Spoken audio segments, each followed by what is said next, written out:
Welcome to this special episode of AU Manufacturing Conversations, which is part of our annual Australia's 50 Most Innovative Manufacturers campaign. This time around, the 50 Most Innovative has been made possible through the support of these wonderful sponsors: Australia Wide Engineering Recruitment, TXM Lean Solutions, the Industry Capability Network, Bonfiglioli Australia, the Advanced Manufacturing Growth Centre, and the SmartCrete CRC. If you're interested in nominating, please see a link in the episode details. It's completely free to be a part of this campaign and always will be, and we'll be celebrating the announcement of the 50 Most Innovative list and the award winners at a special breakfast event on May 7 at Crown Melbourne during Australian Manufacturing Week. Now on with the show. Vahid, thank you very much for joining us on AU Manufacturing Conversations. Good to meet you and good to have you on the program. Hi, Brent. Thanks so much for having me on today. Looking forward to the conversation. A pleasure, and likewise. So let's get going with the standard opening question, and that is, of course, how did you get here and what do you make? Well, I've been working in the polymer industry for nearly 18 years, starting out in fiberglass thermosets and thermoplastics. I graduated in Tehran, capital of Iran, and settled in Australia with my wife in 2015. A couple of years later, in 2017, I joined CNC Design, which is the parent company for Innomerix, to help establish a new department focused on additive manufacturing. Basically, it was a fortunate opportunity where I found myself in the right place at the right time with the right skills to contribute. That's when we faced a major roadblock. There were no local suppliers for the materials we needed for large-scale 3D printing. It was a big challenge, of course, but at the same time, a great opportunity. Instead of waiting for someone else to fix it, we decided to tackle it ourselves. I should mention that none of this would have been possible without our managing director and business owner, Bruce Rowley. His strategic thinking, support, and willingness to take risks with private funding made it all happen. And now at Innomerix, we do much more than just materials for 3D printing. We've grown to supply specialized thermoplastics for extrusion and injection molding for industries like marine, construction, mining, and defense. So it's been a great journey so far. Wonderful. So tell me a little more, please, about what drove that move into recycled polymers for 3D printing. Obviously, recycled polymers in 3D printing in some senses is not new, but I mean, anyone who's tried to get anything printed can tell you that plastics aren't plastics, and specialized engineering filaments or whatever, they're very different from stuff a hobbyist might get. And I'm sure that's true with what you're developing. Tell me about some of that, please. Yes, of course. First, I wanted to actually clarify that printing with filaments, which is desktop style or smaller scale 3D printers, is very different from large scale. And as I mentioned, Innomerix began because we saw a clear problem that needed solving. When working with large scale 3D printers, we realized it was almost impossible to find the right materials locally in Australia. For 3D printing, the materials need specific features. While they need to be strong, lightweight, and reliable, but they need to have a specific flows and characteristics. Back then, even now, they just weren't available. Rather than relying on imports or waiting for someone else to step up, we decided to tackle the issue ourselves. Initially, we focused on creating materials for large-scale 3D printing, but soon we saw opportunities to do more. We started developing solutions for other plastic industries like extrusion, injection, and blow molding, helping them recover and reuse some of their waste. This not only supports the environment, but also reduces their carbon footprint, as you know. What started as a solution to one challenge has now grown into a business that provides high-quality, reliable materials to a range of industries. That's how Innomerix was born. Tell me in a little more detail, please, about what you've developed in terms of recycled PP and PE plastics and reinforcements to go with them. If you could tell listeners a little more detail, please, I'm sure they'd find it interesting. Of course. Look, we moved towards recycled polymers for 3D printing with a clear goal in mind: to control the environment impact of the industry and add value to materials that would otherwise end up in landfills. You're right, recycling has been around for a while, but our focus is on taking it to the next level, finding advanced applications for those materials. For example, we have a category of products which we call it RAM, which stands for Recycled for Additive Manufacturing. It's designed to meet the specific needs of large-scale 3D printing by turning waste into high-performance material that can perform in 3D printers, largest ones specifically. Beyond that, we also offer our CycloAid range, which helps manufacturers incorporate recycled feedstock into their process or recover some of their own production waste without sacrificing the quality of the final product. To give you some content, in 2021, a study showed that Australia alone consumed around 3.92 million tons of plastic, but only 14.5% of that was recovered. This highlights the urgency of the issues, especially with global warming and carbon emission becoming such major concerns all around the world. We believe that by creating valuable solutions for recycling, we can help reduce waste and make a positive impact on the environment. Our approach is different from what's currently out there. Our aim is not just to recycle, but to make those materials useful in real-world applications, especially in manufacturing. With you guys, you have to develop products to a certain quality level for demanding users rather than hobbyists, as I mentioned before. So in line with that, tell me a little bit about how you're sourcing your feedstocks that you turn into products for 3D printing, the quality levels, and where you're getting your raw material from, please.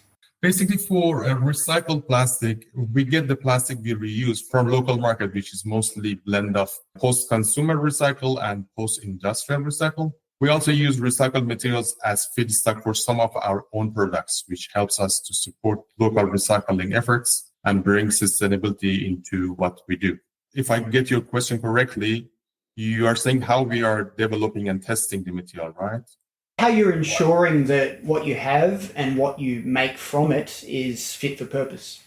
Yes. So we've got an advanced compounding line that helps us create polymer alloys and reinforced plastics with materials like glass, carbon, Kevlar, and cellulose fibers. Plus, we've got a testing lab and a massive 3D printer. So when I say massive, it's like 12 meters long, 6 meters wide, and 3 meters tall. So it's a big printing envelope. This setup means we can produce high-performance engineering compounds with unique properties, test them, and print them in less than 24 hours. And all with sovereign capability right here in Australia. There is no similar institution around in Australia. It allows us to give local industries a cost-effective, homegrown alternative to importing similar products, which are mainly much more expensive than what we are offering.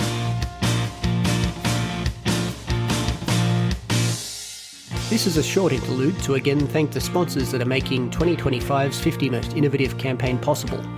Our appreciation goes out to these legends: Australia Wide Engineering Recruitment, TXM Lean Solutions, the Industry Capability Network, Bonfiglioli Australia, the Advanced Manufacturing Growth Centre, and the SmartCrete CRC. Now back to the show.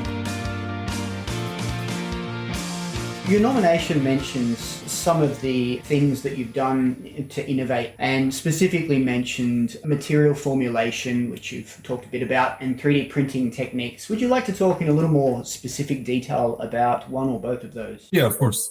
So we had to start completely from scratch. So this by itself means that there was no guidance, no catalog to follow, and we needed to be innovative. Using our state-of-the-art lab and advanced compounding line, we developed unique recipes tailored to specific needs. On the 3D printing side, our large-scale printer has been a game changer, to be honest. A lot of material suppliers overseas, they don't have these 3D printers handy to do everyday tests for developing and go through iterations to realize what's wrong with the formulation and how they can come up with a better version. This let us experiment and create custom solutions in-house. I think this was a perfect setup to innovate and push boundaries in both materials and techniques. Cool. So one of the themes of this series is risk and reward. I was wondering if you could tell me something about how those two things factor into what you do at Innomerix. Yeah, of course. So risk and reward are a big part of what we do. When you're working with advanced materials and cutting-edge technologies, there's always a bit of a leap of faith involved, as you know. Whether it's investing in the new piece of equipment or developing a customized solution for a client, there's that question of, will this work out? But here's the thing. If we don't take those risks, we don't move forward. For us, the rewards come when we see our customers succeed, whether it's a stronger, lighter material for their products, or a technique that shortens the production cycle, or helping them hit the sustainability goals. It's about balancing those risks thoughtfully. So the payoff benefits everyone, our client, their industries, and even the broader community. Another repeat question and a thing we're looking at through this series is what makes an innovative company? What, to your mind, Vahid, sets a innovative company apart from one who you'd say might not fall into that category? Yes, that's a great question. I think the first thing that comes to mind is the culture of the company. It's not just about having the latest tech or tools. It's about being willing to think differently and, more importantly, listen. Listen to the customer, listen to the market. At Innomerix, we spend a lot of time listening to our customers and understanding their challenges. That's how you come up with solutions that actually make a difference. Another big one is agility. Things change so quickly, especially in this advanced technology. And if you can't adapt, you will fall behind. For us, being innovative means being flexible and ready to pivot when needed. And honestly, collaboration is a huge part of it too. We work closely with partners, universities, and industry leaders because great ideas often comes from teamwork, not just sitting in a room by yourself. Sure.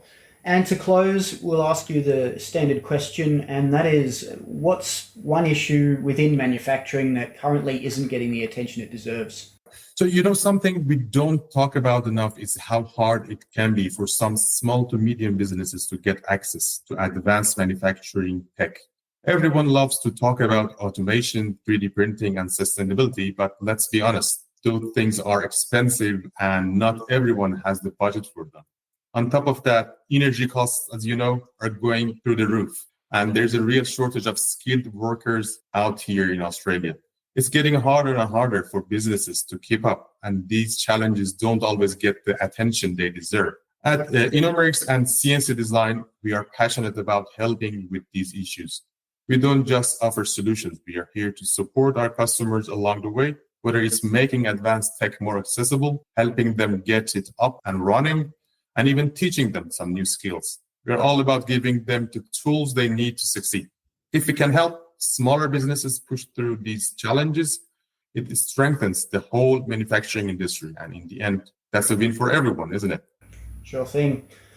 Right, Vahid. Well, it's been a pleasure to meet you over this conversation and to get your thoughts. Thanks again for being on AU Manufacturing Conversation. Thank you very much, Brent, for having me on the show. It's been such a pleasure to chat with you and share my insights. I really appreciate your thoughtful questions as well. No worries. We'll talk again soon, I'm sure. Yeah, take care. Bye.